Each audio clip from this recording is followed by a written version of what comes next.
Assalamualaikum warahmatullahi wabarakatuh. Perkenalkan, nama saya Niken Ayu, NIM 110623643, jurusan Pendidikan Ekonomi, Fakultas Tarbiyah dan Keguruan, UIN Sultan Syarif Qasim Riau, Pekanbaru. Pada pembahasan hari ini, saya akan menjelaskan tentang pengangguran, definisi pengangguran, penyebab terjadinya pengangguran, jenis-jenis pengangguran, akibat pengangguran, dan solusi mengatasi pengangguran. Definisi pengangguran. Pengangguran adalah istilah untuk orang yang tidak bekerja sama sekali, sedang mencari kerja, bekerja kurang dari 2 hari selama seminggu, atau seseorang yang sedang berusaha mendapatkan pekerjaan yang layak. Penyebab terjadinya pengangguran. Ada 6 hal yang menyebabkan pengangguran. Yang pertama, lapangan kerja yang terbatas. Jumlah lapangan kerja terbatas, sedangkan para pencari kerjanya lebih banyak, sehingga sebagian dari pencari kerja tersebut tidak dapat mendapatkan pekerjaan, maka terjadilah pengangguran. 2. Masalah perkembangan teknologi. Perkembangan teknologi membuat tenaga manusia tergeser, sehingga tergantikan oleh teknologi. Dengan adanya perkembangan teknologi, membuat sebagian orang kehilangan pekerjaan atau terjadinya efisiensi yang mana tenaga manusia digantikan dengan mesin. Contohnya saja penjaga jalan tol yang kini sudah tergantikan dengan mesin tol otomatis. 3. Pemutusan hubungan kerja atau PHK. PHK ialah suatu kondisi seseorang di mana orang tersebut terpaksa diberhentikan kerja dari perusahaannya. Penyebabnya karena perusahaan tersebut mengalami kerugian atau bangkrut atau penurunan aktivitas produksi, hingga perusahaan terpaksa tidak mempekerjakan sebagian karyawannya. Akibat PHK, sebagian pekerja harus terpaksa menganggur. Yang keempat, lokasi pekerja. Ada sebagian lokasi kerja jauh dari tempat pekerja. Misalkan saja kebutuhan tenaga kerja ada di Sulawesi, sedangkan lokasi pekerja ada di Sumatera.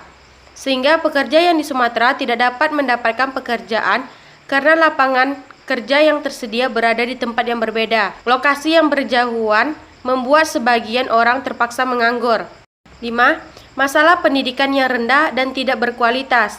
Pendidikan yang tidak berkualitas membuat para pekerja memiliki keterampilan yang buruk, sehingga mereka tidak dapat mendapatkan pekerjaan sesuai dengan harapan mereka. Yang keenam, ketidakcocokan. Yang tidak cocok ialah kriteria pekerjaan dan pelamarnya. Perusahaan membutuhkan tenaga kerja dengan skill yang tertentu, sedangkan skill pelamar sangat berbeda yang tidak sesuai dengan kriteria perusahaan tersebut. Jenis-jenis pengangguran menurut penyebab terjadinya pengangguran. Ada 4 jenis pengangguran menurut penyebab terjadinya pengangguran. Yang pertama, konjunktur, kedua, friksional, yang ketiga, siklus, yang keempat, struktural. Pertama, pengangguran konjunktur adalah pengangguran yang terkena dampak perubahan dalam perekonomian. Utamanya adalah dampak dari permintaan dan penawaran terhadap suatu barang. Pengangguran friksional adalah pengangguran yang terjadi karena kesulitan sementara dalam mempertemukan pencari kerja dan lowongan pekerjaan yang ada. Kesulitan sementara bisa berupa waktu yang diperlukan selama prosedur pelamar dan seleksi atau terjadi karena faktor jarak atau kurangnya informasi. Yang ketiga, pengangguran siklus adalah pengangguran yang terjadi karena siklus perekonomian yang naik turun sebagai gelombang konjunktur perekonomian. Yang keempat, pengangguran struktural adalah suatu bentuk pengangguran tidak sukarela yang disebabkan oleh ketidaksesuaian antara keterampilan yang dapat ditawarkan pekerja dalam perekonomian dan keterampilan yang diminta pekerja oleh majikan.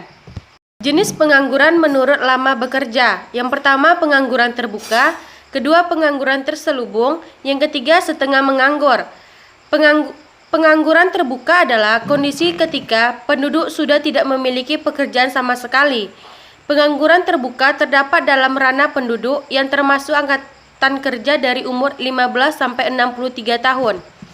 Yang kedua, pengangguran terselubung. Tenaga kerja yang tidak bekerja secara optimal karena tidak memperoleh pekerjaan yang sesuai dengan bakat dan kemampuannya. Yang ketiga, setengah menganggur. Orang yang pekerjaannya kurang dari 35 jam per minggu. Adapun akibat dari pengangguran. Yang pertama, masalah sosial dan kriminalitas. Permasalahan sosial lainnya yang muncul sebagai akibat globalisasi adalah kriminalitas. Pelaku tindak kriminal seringkali terpaksa melanggar hukum untuk memenuhi kebutuhan. Selain itu, juga adanya kesempatan menjadi faktor utama orang melakukan tindakan kriminal. Yang kedua, beban negara. Ketika masyarakat menganggur, negara terpaksa harus menanggung beban sosialnya. Negara mengeluarkan berbagai program agar mereka yang menganggur segera mendapatkan pekerjaan. 3. Nilai pendapatan per kapita rendah.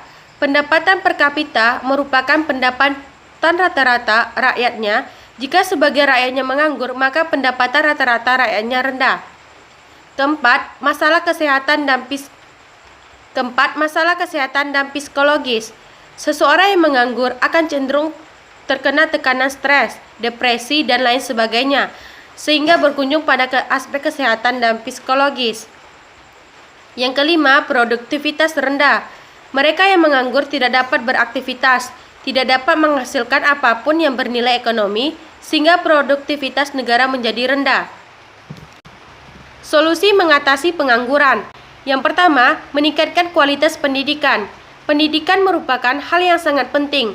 Dengan pendidikan yang berkualitas, maka diharapkan memiliki keterampilan yang baik, kualitas sumber daya manusia atau SDM yang baik sehingga dapat mencari pekerjaan, menjadi tenaga kerja yang terampil, menciptakan lapangan kerja baru. 2. Dengan investasi. Meningkatkan investasi membuka lapangan usaha, tingginya investasi membuat usaha-usaha baru tumbuh. Tumbuhnya usaha tersebut sebenarnya mampu menciptakan lapangan kerja baru sehingga dapat mengurangi nilai pengangguran di suatu wilayah. Pemerintah selalu mendorong lahirnya investasi untuk mengatasi masalah pengangguran. Ketiga, kewirausahaan. Mendorong tumbuhnya kewirausahaan. Kewirausahaan menjadi hal yang sangat penting dalam suatu negara. Kewirausahaan dapat mendorong tumbuhnya usaha-usaha kecil di masyarakat sehingga mereka tidak bergantung untuk mencari pekerjaan, namun mereka juga dapat menciptakan lapangan pekerjaan baru. Keempat, program pelatihan. Menciptakan balai latihan kerja atau mendorong pelatihan dan meningkatkan keterampilan. Diharapkan mereka mampu memiliki skill atau keterampilan yang berguna dengan mengikuti berbagai program yang dilakukan oleh pemerintah. Dengan demikian, mereka tidak lagi berpikir hanya sekedar mencari pekerjaan, namun dengan keterampilan dapat menciptakan lapangan pekerjaan. Hanya sekian yang dapat saya sampaikan pada pembahasan hari ini. Mohon maaf jika ada kesalahan. Saya sudahi dengan wabillahi taufiq wal hidayah. Wassalamualaikum warahmatullahi wabarakatuh.